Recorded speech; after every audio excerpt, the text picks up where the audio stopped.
Courage, courage, my friend, you do not walk alone. We will walk with you, and sing your spirit home. Courage, my friend, you do not walk alone. We will walk with you and sing your spirit home. Courage, my friend, you do not walk alone. we will walk with you and sing your spirit home.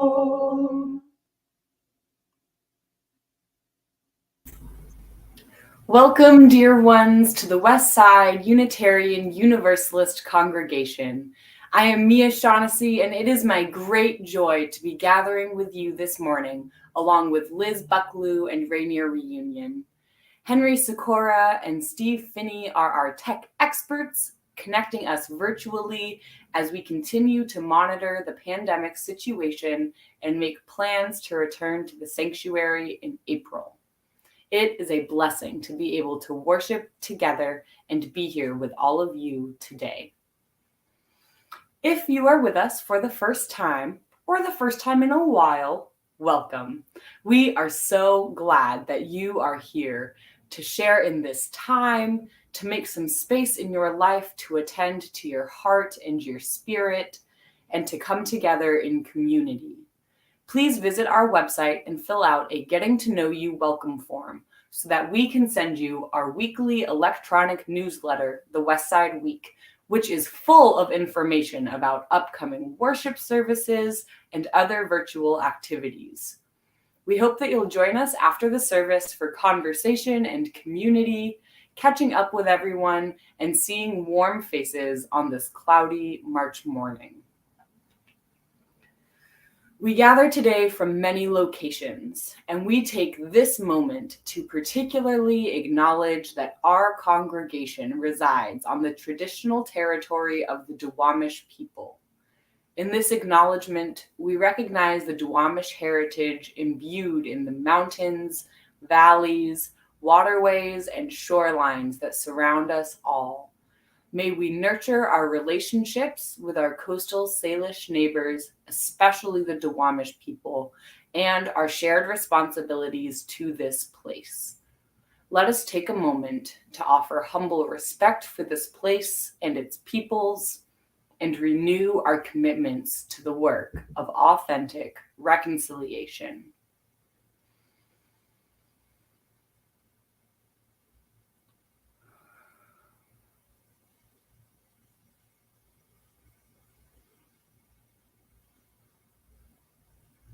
Thank you.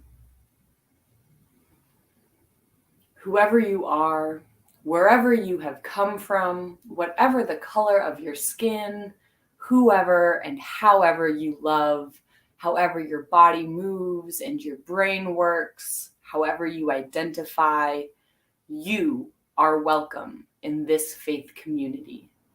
Our Unitarian Universalist tradition has no test of faith, no creed or oath to swear. We have instead the promises that we make to one another, commitments we make to healing a hurting world within and beyond our walls. Our opening words are a short quote from Pema Chödrön. The next time you encounter fear, consider yourself lucky. This is where the courage comes in. As Liz lights our chalice, please join me in speaking the words of Westside's affirmation. Love is the doctrine of this congregation. The quest for truth is our sacrament, and service is our prayer. To dwell together in peace, to seek knowledge in freedom, to serve humanity in fellowship. Thus do we covenant with one another. Thank you, Liz. And this morning, you may have caught a quick little peek of her. We have a special message being shared by Christina Darnell on behalf of the board. Welcome, Christina. Thank you, Mia. American researcher and author Brené Brown says of faith, "I thought faith would say, 'I'll take away the pain and the discomfort.' But what it ended up was saying, 'I'll sit with you in it.'" Friends, we find ourselves in a place of grief and uncertainty. The Board of Trustees and Reverend Christopher have come to a mutual agreement that Reverend Christopher will transition out of his ministry at Westside Unitarian Universalist. This agreement was not arrived at quickly or easily. It has been a long process, including monthly supervision meetings, multiple consultations with district UUA staff, and the ministerial evaluation conducted in December, in which more than 60 congregants provided feedback. The ultimate decision to separate was made during a series of facilitated meetings over the past 2 months with the board supervising team, Reverend Christopher, 2 UUA representatives, and a good officer to represent Reverend Christopher. Many of you likely feel completely taken by surprise by this announcement. An area of difficulty for the board has been finding a balance between the desire for transparency and the necessity of confidentiality in matters of supervision. The board had been planning to send an email summary of the results of the ministerial evaluation this week. Had we been able to send the summary out sooner, it's possible that it would have provided more context for some of you for whom this has been a complete surprise. This summary will still be sent to members next week, and it will include a big picture write-up of common themes of both strengths and areas of opportunity, rather than personal or confidential information about Reverend Christopher's ministry at Westside. Many of you are likely also aware that there have been areas of strong disagreement among Westside members in the past 2 years, with opinions and feelings along a wide spectrum. 3 of these areas are the adoption of the 8th principle, decisions about COVID-19 safety guidelines and procedures, and actions around disruptive behavior in the absence of a current right relations team or alternative structures. It would be inaccurate to assume that this mutual separation is a direct result of any of those areas, or to assume that personal philosophical or theological opinions held by Reverend Christopher, by Westside congregants, or by board members led to this transition out of ministry at Westside. There are several next steps to be determined. We are still quite early in this part of the process and have prioritized communicating what has happened with the Westside community as soon as possible, even before a complete action plan has been formulated. The Board of Trustees will be working to identify a plan for pastoral care for the congregation, as well as ensuring that Reverend Christopher and his family are receiving support. Reverend Christopher will be undergoing a pre-planned shoulder surgery on March 9th and will need recovery time through at least March 16th, if not beyond.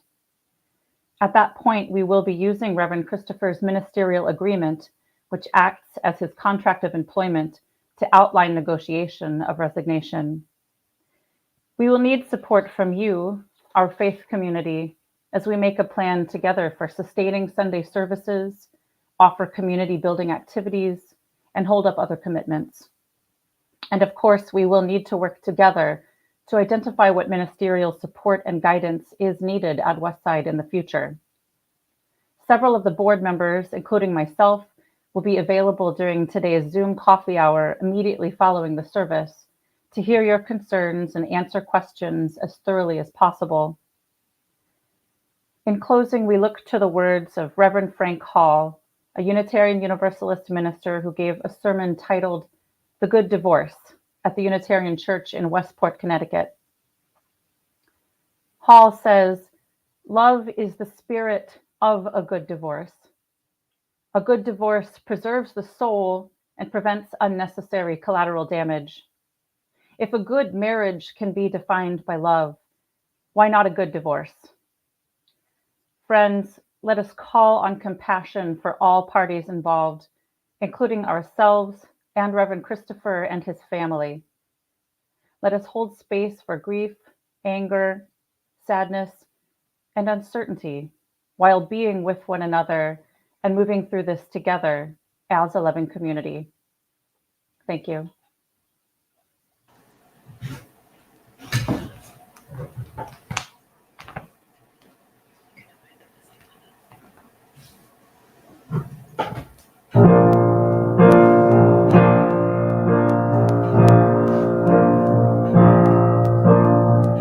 Comfort me, comfort me, comfort me, oh my soul. Comfort me, comfort me, comfort me, oh my soul. Sing with me, sing with me, sing with me, oh my soul. Sing with me, sing with me, sing with me, oh my soul. Speak with me, speak for me, speak for me, oh my soul. Speak for me, speak for me, speak for me, oh my soul. Comfort me, comfort me, comfort me, oh my soul. Comfort me, comfort me, comfort me, oh my soul.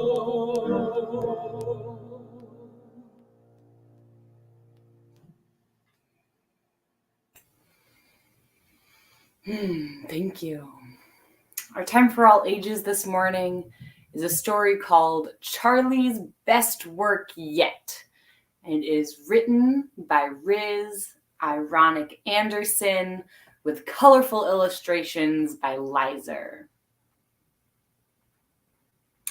Charlie was no ordinary fifth grader. She had amazing fashion sense, was an impeccable painter, and loved it when her grandma cooked her breakfast for dinner. She was an androgynous girl and took pride in wearing anything that looked rad. One sunny afternoon, as she was preparing to leave school for the day, she noticed a flyer posted by her locker. Talent show, grand prize, $100. But she doubted she could win. Just then, the star basketball player Devin walked by and noticed Charlie looking at the flyer. Hey, I'm Devin. We catch the same bus, but you're always drawing, so you probably never notice. I've seen your drawings, and they're fantastic. You should definitely enter the talent show. Charlie still had doubts, but Devin's compliment gave her courage. She filled out an entry form and wrote artist as her talent. She was nervous as she was excited. The two walked together. "Good afternoon, Charlie," greeted Miss Bobby, the bus driver. "Good afternoon, Miss Bobby. I love your attire, looking quite fashionable as always." Charlie flashed a smile. "Thank you, Miss Bobby."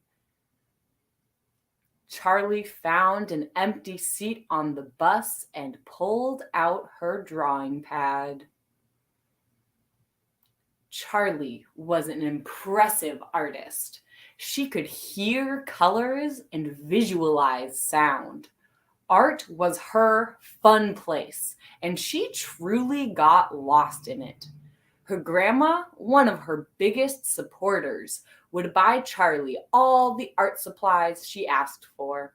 But Charlie's thoughts were soon interrupted by a crude voice. "Well, if it isn't the weirdo Chuck. What's up, Chuck? What kind of weird stuff are you scribbling in your little diary today?" It was Ronnie, the biggest, meanest, rudest fifth grader at Starshine Elementary School. Charlie ignored him and continued to draw. "Didn't you hear me talking to you, freak? Or are you as confused as you look?" Some of the kids began to laugh at Charlie.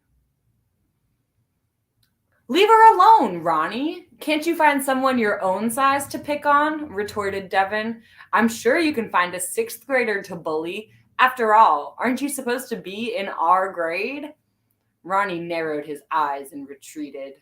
Apparently, he had failed first grade, and this was why he was the biggest fifth grader around. "Thanks for sticking up for me," Charlie said, embarrassed. "Most of the time I ignore Ronnie, but sometimes he really hurts my feelings." "Hey, no sweat. Jerks like Ronnie prey on kids like us." "Like us?" asked Charlie. "Sure, you know, different. We dress differently, think differently. It's just who we are. By the way, I absolutely love what you're drawing there," Devin said, pointing to Charlie's art. Charlie froze. She rarely showed her art book to anyone, and Devin's excitement embarrassed her. "I'm into art too. We are the artists in the world. All the great artists in the world are different. That's what makes them stand out. Here, let me show you something." Devin reached into her backpack and pulled out a picture of a tall, brown model with short hair. "This is the iconic Grace Jones." "Grace Jones? Who's Grace Jones?" Devin's eyes became as wide as her smile. "Grace Jones is a supermodel, singer, and actress extraordinaire. She's pretty much everything." Charlie studied the picture. "This lady is a supermodel?" she thought to herself. She sure didn't look like a supermodel. Devin must have felt Charlie's skepticism because she continued. "Grace Jones is one of the most iconic artists ever. I mean, look at her style, her hair, her awesomeness. She wears whatever she wants. Her hair is chopped off like a boy's, but she doesn't care because she's living her truth." That's funny. My grandma always says that we should all live our own truth. Well, she's right. Grace Jones is a real artist and doesn't try to fit in because real artists never fit in. I carry her picture with me as a reminder to never fit in. She's my inspiration. Charlie studied the picture of Grace Jones a few seconds longer. Grace was elegant with deep brown silky skin, and she looked very boyish. She looked like nothing in the magazines Grandma had in her office. Charlie was astounded, but more importantly, she was inspired to create. Devin smiled. "You know what, kid? How about you keep this picture? I have tons of Grace's pictures. Consider it a gift from one artist to another. When Charlie arrived home, she gathered her art supplies and ran straight to her room. She set up her easel, lined up all of her paints, and pinned the picture of Grace to her pegboard. Grace had a deep, regal complexion. Charlie combined browns and purples and reds until she made just the right color. Her hands took over and swayed across the portrait. Every day after school, Charlie would race straight home and work on her painting. She worked relentlessly until Grandma made her stop for dinner. "Whatever you're drawing, I'm sure it's fantastic," her grandma said with a smile, "but you still need to eat." "Grandma, can I have French toast for dinner tonight?" Charlie asked. "I thought you might have a taste for that," Grandma smirked. To Charlie's surprise, Grandma had already cooked her famous strawberry French toast. Charlie devoured the French toast in a matter of minutes. She loved how unconventional Grandma was. Grandma empowered Charlie and always encouraged her to be unique. She often let Charlie eat breakfast for dinner and encouraged her to dress as she pleased. One morning, on the way to school, Charlie was sketching in her pad like normal and was interrupted by a cacophony of chants. "Chuck, Chuck, Chuck the freak, Chuck the freak, and Chuck the geek." It grew louder. "Chuck, Chuck, Chuck the freak, and Chuck the geek." It was no one else but Ronnie and his crew of scumbags, as Devin had once referred to them. She continued to draw. She dreamed about returning home and adding the finishing touches to her painting. She focused all of her energy into her thoughts, drowning out all of the negative chants. Unable to get a reaction, Ronnie and his crew retreated. Charlie daydreamed and drew the entire way home, and before she knew it, she was nearly at her stop. As she prepared to exit the bus, Miss Bobby flashed her a huge smile. "I knew you wouldn't let those boys get to you, sweetheart," Miss Bobby said. "You are something extraordinary. You're a light shining brighter than the brightest star. Remember, it's the moths who are attracted to light." Charlie jumped off the bus and raced as quickly as she could to her house. The only thing she had on her mind was her acrylics, her easel, and her painting. She flung open the front door, threw her belongings on the chair, and raced up the stairs. Charlie entered her room, threw on her artist apron, and began to work. Charlie combined browns, reds, oranges, and purples. She fused fuchsias with hues of blues. She blended colors of cantaloupe with corals. She splashed salmon with strawberry reds. She bedazzled. She sparkled. And voila! She was finished. She stepped back and looked at the painting, beaming. The talent show was tomorrow, and she was proud. The night of the talent show made Charlie very anxious. All of the contestants were uber talented. Some sang, danced, and even performed spoken word. When it was her turn to present, she carefully held her painting against her chest and slowly walked to the podium. "My name is Charlie," she said, as her voice trembled like a leaf on a branch. "I've been called a weirdo because my hair is cut short. I've been called a freak because I don't play with Barbies or do other girly things. I don't eat meat because animals are my friends. I like to draw and I love to paint. Lots of people make me feel different, but there is one person who never makes me feel like I'm weird and always helps me feel good about being me. I painted this person. Charlie carefully unwrapped her painting and set it on the easel.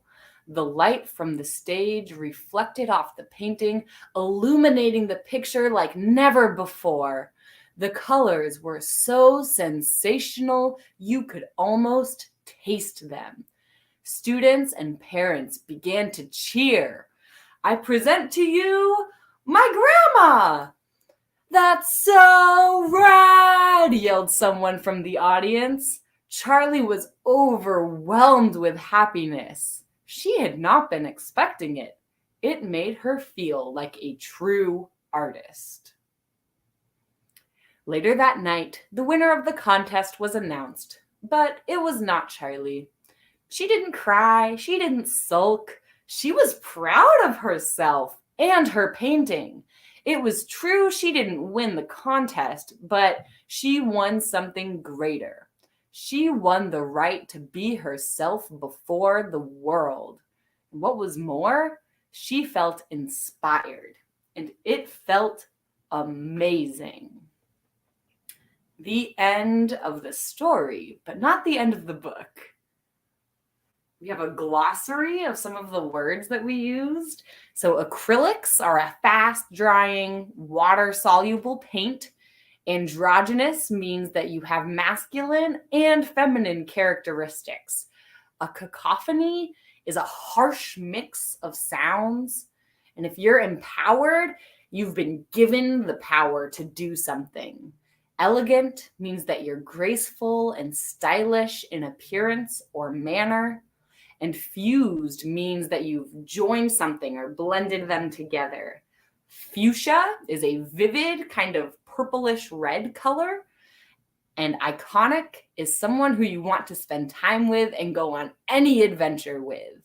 Impeccable means that it's flawless. There's no mistakes in it.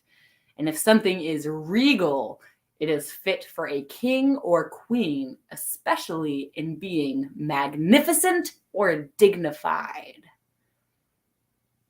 Psst. You are brilliant. Don't ever change. And that's her painting of Grace Jones.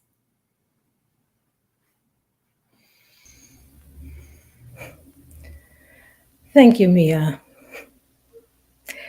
In a moment, we will engage in a collective act of generosity known as our offering, when we take time to actively support Westside UU and its many ministries with our gifts by text or by check. Each month, we choose a community organization to share 1/3 of our undesignated offering gifts. That is, those donations that are not designated as your pledge contributions. For the month of March, our community giving recipient is Sound Generations.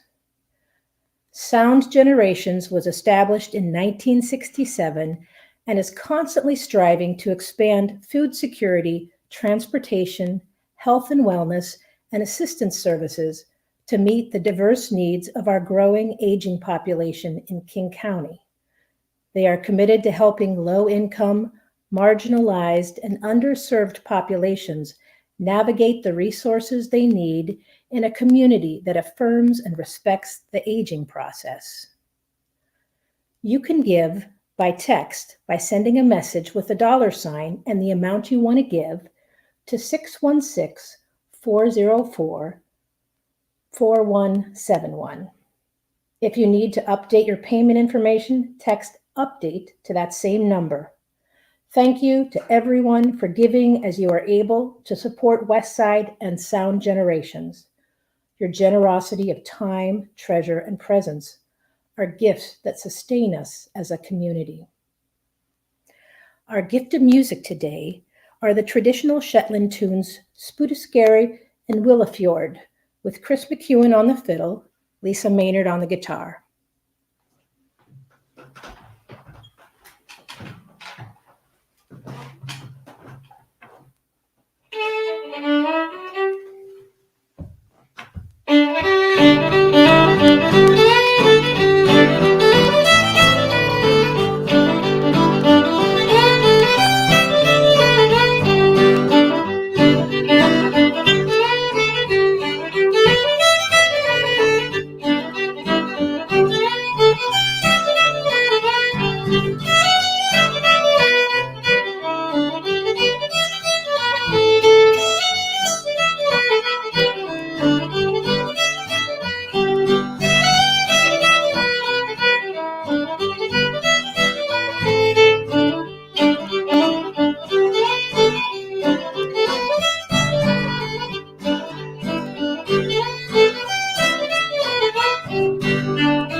Thank you, my friends.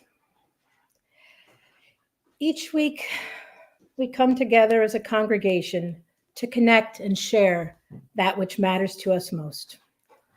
At this time, we make collective space for holding our joys and our sorrows. From member Carrie Lucinian, she says, I lost my Uncle Guy and a cat friend, Annie, this weekend. Several more cat friends are trapped in Ukraine. Please say a prayer for my Aunt Jo's continued comfort and care, and for the same for Annie's beloved cats, Winnie and Piglet. Please say a prayer of peace for Annie under her Hebrew name, Eti Bat Devora V'Simcha Lev. May her memory be a blessing. Please say a prayer of protection for Svetlana, Alexandra, Ekaterina, their animals, and all of Ukraine.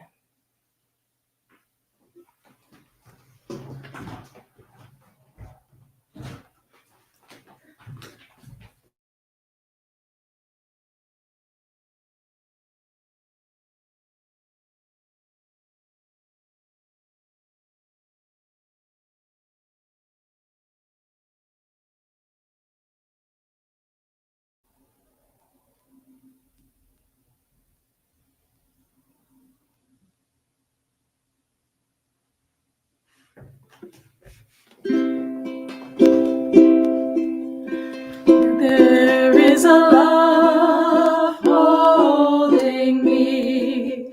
There is a love holding all that I love. There is a love holding all. I rest in this love. There is a love holding us. There is a love holding all that we love. There is a love holding all. We rest in this love.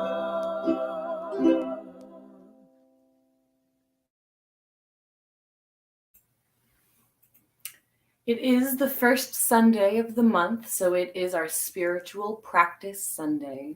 And our spiritual practice this month is an exercise adapted from George Gurdjieff, the Greek Armenian philosopher of the early 20th century.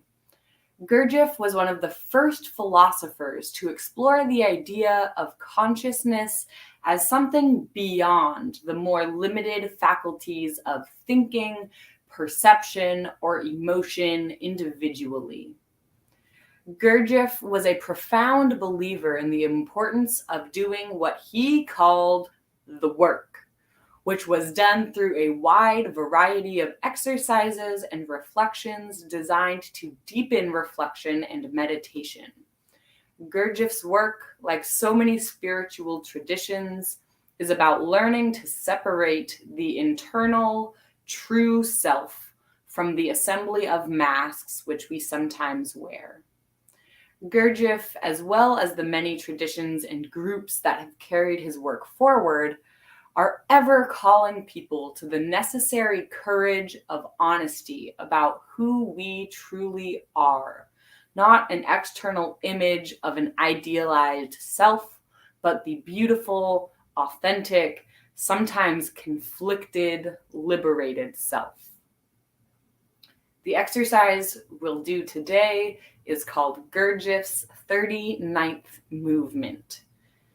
In its basics, this exercise is composed of 4 postures, which are coordinated with the music that you will hear in just a moment. The duration of each posture lasts for 6 beats in the song. It's not difficult to notice when the 6th beat ends, because after there is a short pause in the music. So start by sitting comfortably, your hands on your knees. Your eyes can be open or closed, head facing forward, and your back is straight. So during the whole sequence of movements, pay attention to what's happening inside of you. Before we begin, I'm going to walk you through what the 4 movements are. So the first is to take your right hand and slowly and gently bring it to the left side of the chest, kind of holding your shoulder. The second motion is to slowly guide the left arm to the right side of the chest, crossing it over the right arm that you placed first.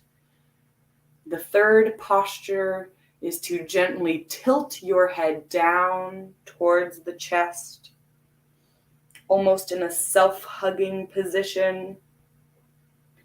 And the fourth posture is to slowly and gently return to the position that we started in, letting your hands rest on your knees and facing your head forward. So besides these 4 postures of the body, the main point of this practice consists of 3 inner postures on which our attention should be synchronized. The presence of mind, bringing attention to awareness of the mind without thought. The presence of feeling, which is bringing attention to the awareness of feeling, breathing consciously into the center of your chest.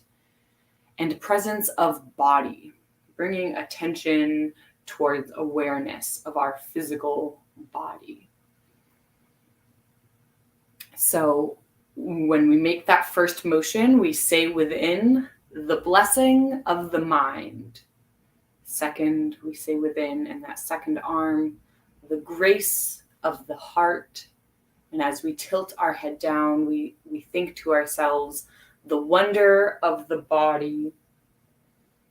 And then we reset. For the first probably 2 rounds, I'll say these sort of mantras out loud, and then I hope that you'll continue to say them within as we finish the practice. So let us begin.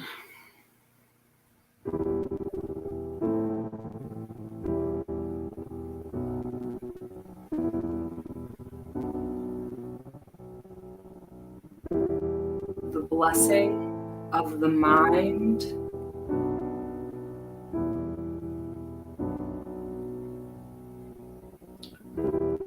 The grace of the heart.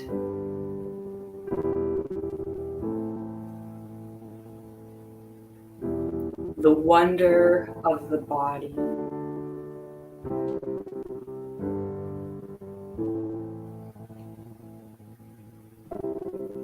And return.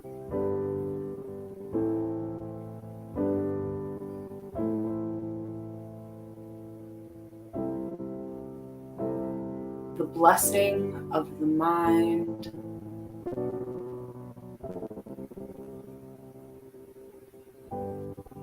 The grace of the heart.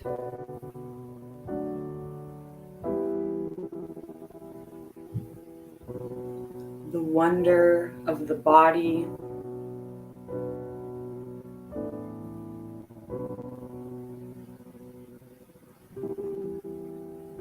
And return.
blessing of the mind,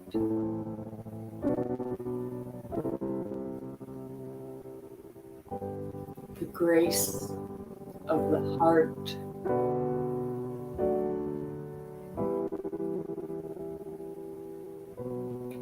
the wonder of the body.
May the spirit we found, the blessing, the grace, the wonder, give us courage.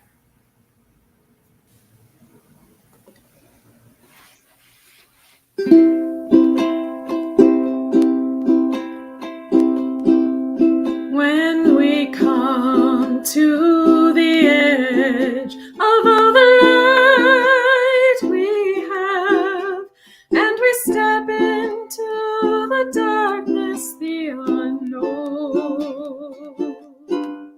we will find something solid we can stand upon.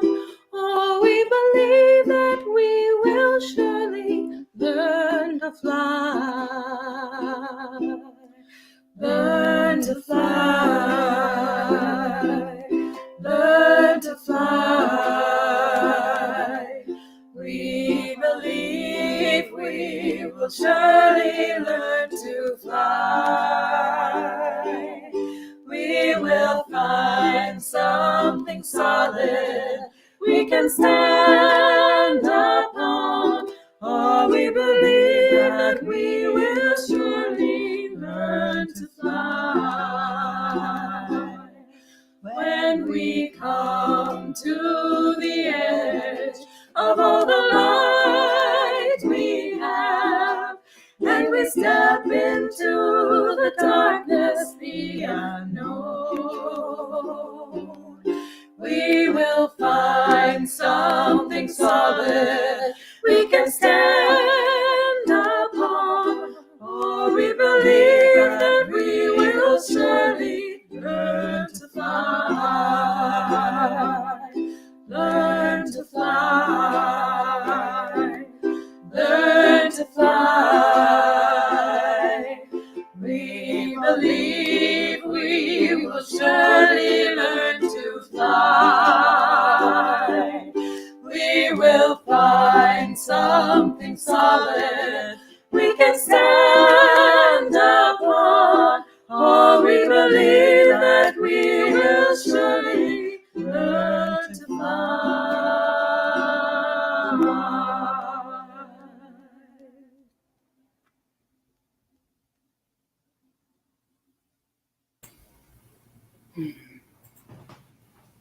Today, in place of a traditional sermon and almost as an extension of our spiritual practice, I will be reading a few passages from Breaking and Blessing, a book of meditations written by Reverend Sean Parker Dennison, who is the minister of the Rogue Valley UU congregation in Ashland, Oregon. I implore you to listen for the invitations intertwined into each of these poems.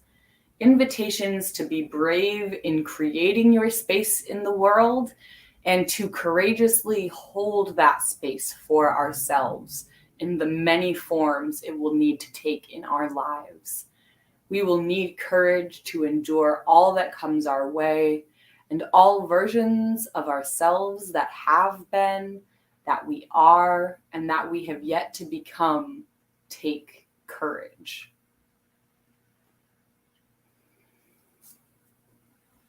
You are the lion and the forest floor. You are where they touch. You are the orb weaver and the rain. You are the angle of the light, the glimmer. You are the athlete and the injury. You are the holding of breath, the release. You are the rock, the trickle, the tide. You rearrange the stream bed. You bring your gifts to beach and morning. You are both the maker and what becomes. You are the ocean full of microscopic debris. You are the child who thinks of the solution. You are everything around you. You are broken concrete and the flower in the crack. You are impregnable, absorbing nothing. You are static electricity. You are the ring of salt left in the tin pan. You are immeasurable and full of stars. You are strange new forms of possibility. You are the fuel turned to ash in ancient fire. You are sweetness, desired and forbidden. You are strength that endures, transforms. You are flesh. You are more or less. You are these words just before I speak them. You are nothing. You are all.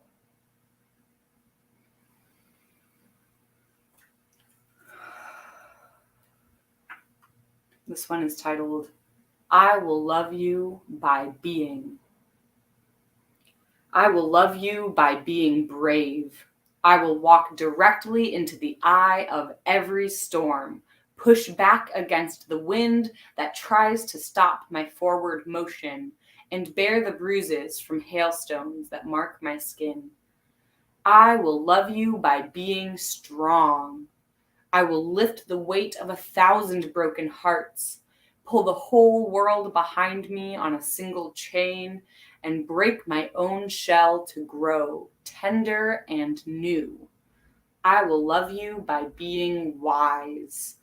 I will close my mouth, open my eyes, my ears, my heart, push aside the obvious, the easy, the darling and the dead, and begin again and again to know and not know everything of love. I will love you by being weak. I will reveal the tender and the vulnerable, hold myself open, pull off the armor, the exoskeleton, layer by layer, and build nothing in its place. I will love you by being. I will breathe in and out and cherish the beating of my own heart, push back against anything that would suffocate my flame, burn away despair, leave room for more love. I will love you by being weak. I will love you by being wise. I will love you by being strong.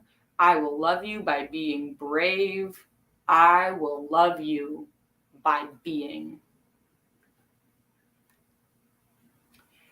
In wholeness. There is no competition between this light and the darkness which holds it.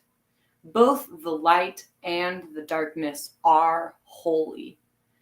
We light our chalice not to defeat the darkness, but because for a time we need the gifts of flame, warmth and light to guide and help us in our endeavors.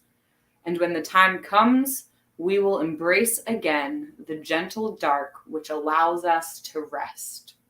And so we kindle this light with awareness and gratitude for light and dark and all that lies in between, each with its gifts, each with its beauty, each part of a sacred and necessary whole. And finally, blessing for kin.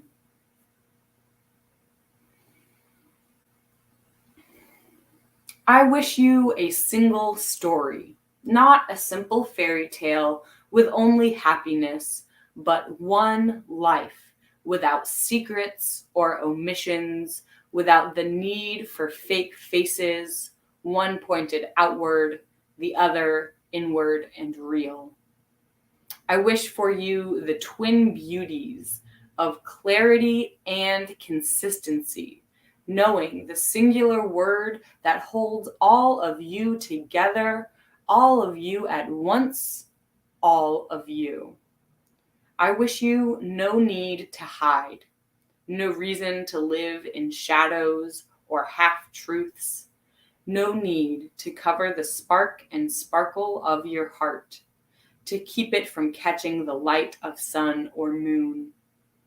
I wish you wholeheartedness that arises from the liberty before needing to be freed, the completeness that precedes breaking, the integrity of your being, a unity, undivided and boundless. I wish you a far-reaching welcome from within, full and absolute acceptance, nothing withheld from yourself, unrealized or unfinished. And I wish you a place and a people who do not want you in pieces, incomplete and partial. A world that no longer asks anyone to wrench apart their heart or divide soul from mind, from nature, from core. I bless you with all that is whole.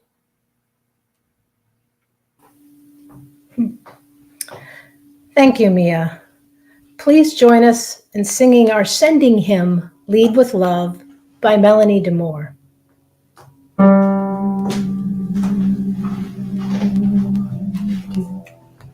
You gotta put one foot in front of the other and lead with love. Put one foot in front of the other and lead with love. You gotta put one foot in front of the other and lead with love. Put one foot in front of the other and lead with love. Don't give up hope. Don't give up hope. You're not alone. You're not alone. Don't you give up. Don't you give up. Keep moving on. Keep moving on. Yeah, you gotta put one foot in front of the other and lead with love. Put one foot in front of the other and lead with love. You gotta put one foot in front of the other and lead with love. Put one foot in front of the other and lead with love. Lift up your eyes. Lift up your eyes. Don't you despair. Don't you despair. Look up ahead. Look up ahead. The path is there. The path is there. You gotta put one foot in front of the other and lead with love. Put one foot in front of the other and lead with love. You gotta put one foot in front of the other and lead with love. Put one foot in front of the other and lead with love. I know you're scared. I know you're scared. And I'm scared too. And I'm scared too. But here I am. But here I am. Right next next to you. Right next to you. You gotta put one foot in front of the other and lead with love. Put one foot in front of the other and lead with love. You gotta put one foot in front of the other and lead with love. Put one foot in front of the other and lead with love. And lead with love. And lead with love. I love that song, and I love the Rainier Reunion, so thank you for both of those gifts.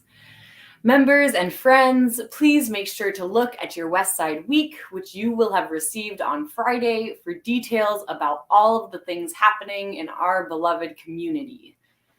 Today is the first Sunday of the month, so there is both our regular coffee hour as well as our BIPOC-only coffee hour.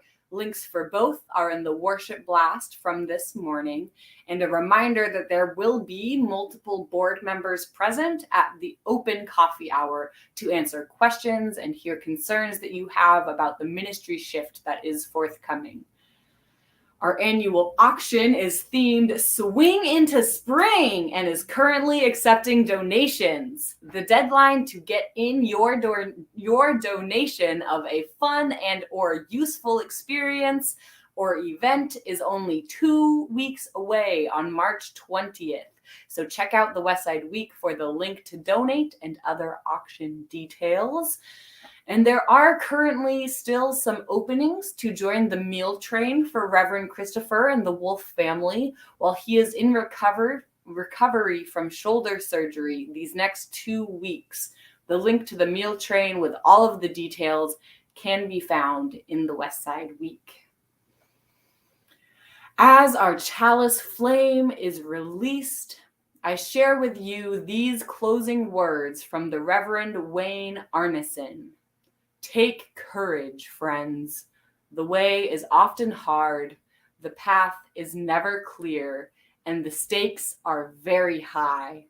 Take courage, for deep down there is another truth.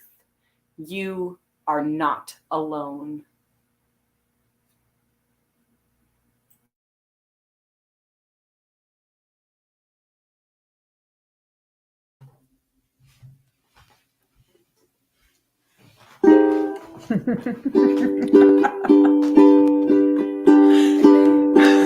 Sorry, here we go. May the long-time sun shine upon you, all love surround you, and the pure light within you guide you all the way on. May the long-time sun shine upon you, all love surround you, and the pure light within you guide you all the way on. May the long-time sun shine upon you, all love surround you, and the pure light within you guide you all the way on. May the long-time sun shine upon you, all love surround you, and the pure light within you guide you all the way on.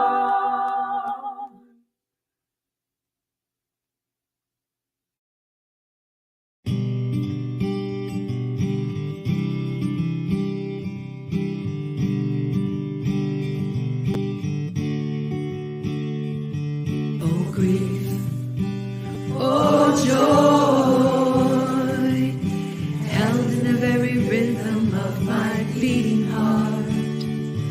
Oh grief, oh joy, may you come together so I won't fall apart.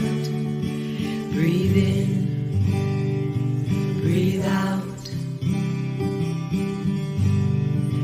Gather your strength. Breathe in, breathe out.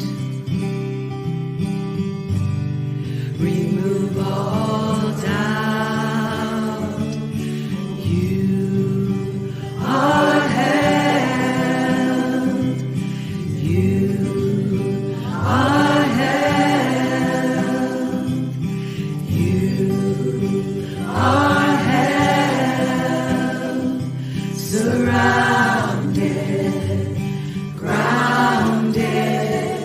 Dig down into the roots. That's where it all begins. Reach up into the stars. Embrace all that you are.